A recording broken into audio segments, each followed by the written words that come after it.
When I first walked in, the ceiling was already peeling. There were holes kind of knocked into the wall. And so I used that as a starting point to start thinking about what was in this space before, the history that was kind of laid down in this space before, and what I would want to do in this room, how I would want to interpret this space. It's a tiny room. I couldn't imagine it being a bedroom space, really. It's so small, but it has a lot of light and it actually has a view of the lake. And so a study came to mind. I knew I wanted to make a desk and a chair. There's also a wastebasket. And then books in a study. That's what I want to do, is I want to be surrounded by books.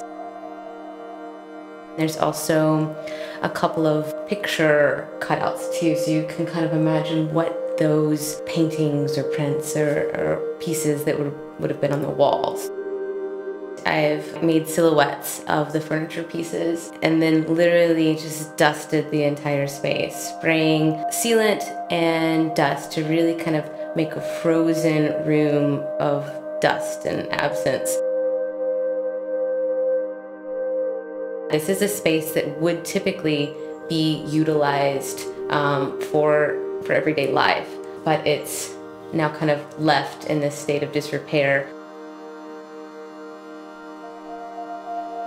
I wanted to create a presence within the room without actually creating any more objects in the room. So a great way to do that is through an experience of sound.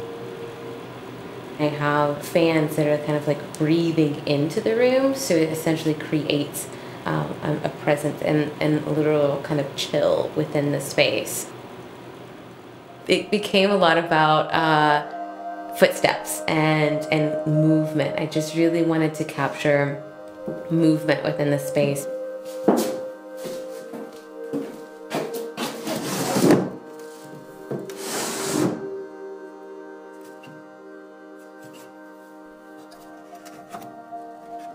I like the idea that they could be anybody's movements, like past occupants of the room. This project is similar to another kind of house project that I got to do in the Charles Alice Decorative Arts Museum. I had the dining room space and I chose to cover the entire space with muslin in order to kind of like lock in and kind of preserve these beautiful objects within the space. That space also had sounds of a dinner party. And working in houses that way, it's just fun for the imagination is really what I hope the viewer can take from that. I have been working with Gaston Bachelard's The Poetic of Space for quite some time. It's really looking at how we can read spaces, and in particular the intimate spaces of a home. Being able to interpret this room as a space that would be an actual living space. It's not a study in a library, it's a study that's in the sunny corner room of a home. This project is based on the idea that students are going to be coming into this room and reinterpreting it, and so I wanted to kind of give them a really big mystery.